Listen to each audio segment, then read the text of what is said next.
And they say, oh, they're so sectarian. The Baptists don't talk to the Catholics, and the Catholics don't talk to the Lutherans, and the Lutherans don't talk to anybody.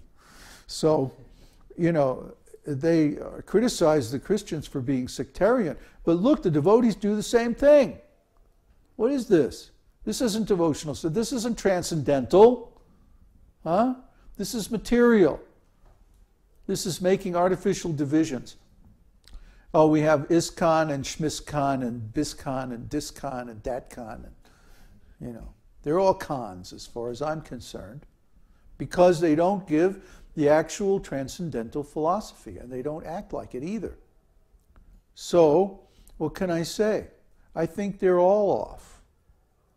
Right? And of course, they all say the same thing about me. So, you know, it's up to you to decide who is giving the real philosophy, who is giving the real interpretation. So I didn't take sannyas because it would have involved me in this sectarianism. I just took Babaji initiation. Huh? So Babajis are supposed to be all eccentric and stuff, so that fits.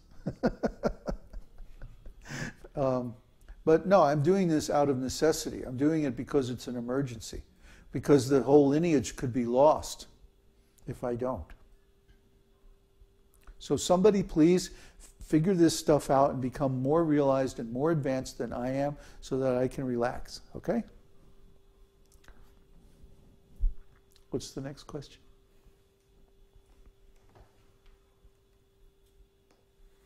There's a question from Krishna Prapti. Is it correct to think that the 10th canto of Srimad Bhagavatam has not really been revealed? Would this be that the nature of the 10th canto is actually revealed internally? Oh, very nice question.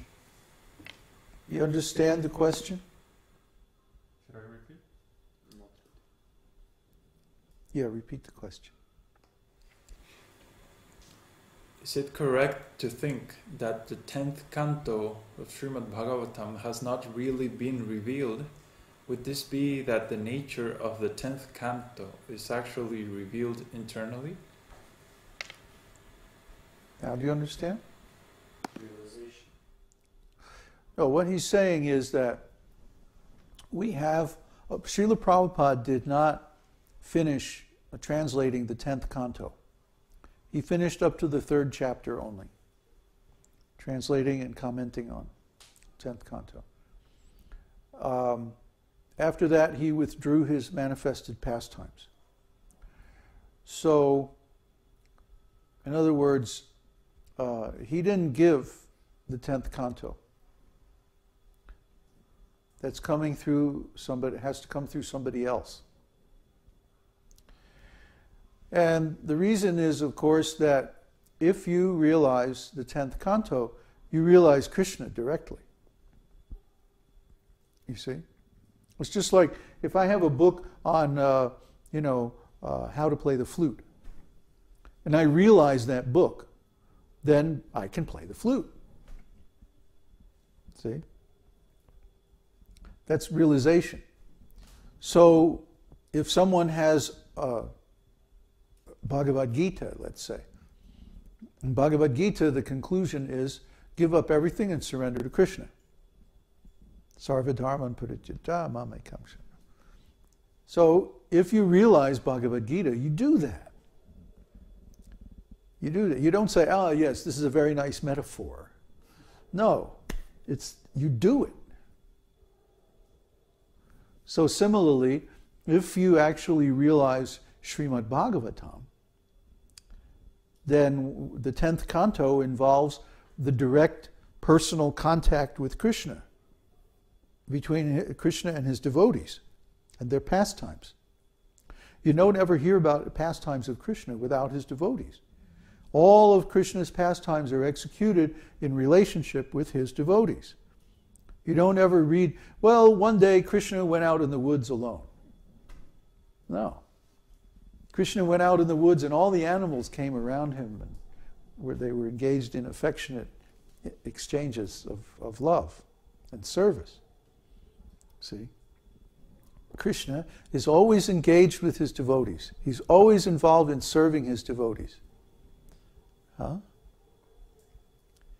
So similarly, the devotees are always engaged in serving Krishna. And this constant exchange of loving service is the essence of devotional life. So the 10th canto means, if you realize 10th canto, you realize all this. It's not just theoretical, it's not just a nice story. See? But the devotees have been discussing the 10th canto like it's, like it's a nice story, like it's a nice myth or something. Huh? But if you really realize the 10th canto, you become overwhelmed with ecstatic symptoms, like Lord Chaitanya. See? Because you come directly into contact with Krishna through that sound vibration. It's not just a material sound vibration. See? A material sound vibration means words about something. Huh? I can say, the book is on the table. And then we can go on and on reasoning about how the force of gravity is pressing the book down and the book is located above the table, and so, and go on and on like that. But transcendental sound vibration is non-different from the thing it describes. It's like the Hare Krishna mantra. If we chant the Hare Krishna mantra with realization, then we become so ecstatic that our voice chokes up, we have tears in the eyes, we get goosebumps, we fall on the ground, and maybe we don't reveal all those symptoms, but we feel like doing that. Huh? And we get so much transcendental pleasure. So similarly, if we actually know Krishna, if we actually have realization, then when we chant or hear these pastimes, we should get all those same symptoms. You see? To realize transcendental sound vibration means to realize the consciousness. The state of consciousness is directly transmitted through the sound vibration. So we should, for example, in the Jaiva Dharma by Bhaktivinoda Thakur, he recommends to chant the holy name constantly, day and night, while at the same time reading advanced devotional literatures like the 10th canto of Srimad Bhagavatam, and books by the Goswamis like Ujjvala Nilamani, and these kind of rasa shastras that deal with extremely ecstatic pastimes of the Lord and his devotees. He recommends this process for self-realization. So to do that, you have to understand the whole science of rasa. You have to be pure. You have to be austere. You have to be renounced. You have to be so many things.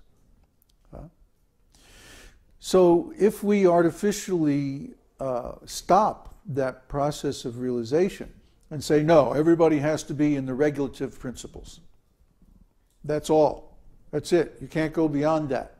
It's like the glass ceiling.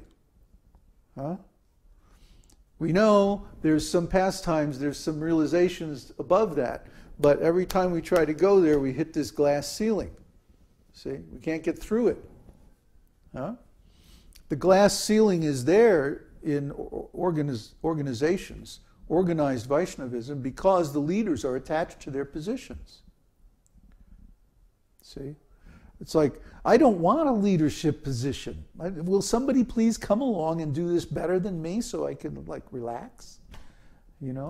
That's my mood. That's really my mood. I'm not just joking. I'm trying to say that I wish that you all would become great Vaishnavas so I don't have to worry about this anymore.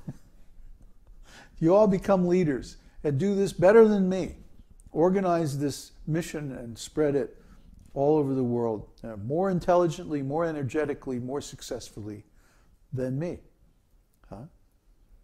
I don't know, how else to say that this 10th canto, you should realize it. Actually realize it. Actually, just like Srila Prabhupada, I want to say 10 things at once here. Srila Prabhupada wanted new Vrindavan. He wanted to create a Vrindavan, a community, just like Vrindavan, India in the West. He wanted new Vrindavan. What did we get? New child molestation.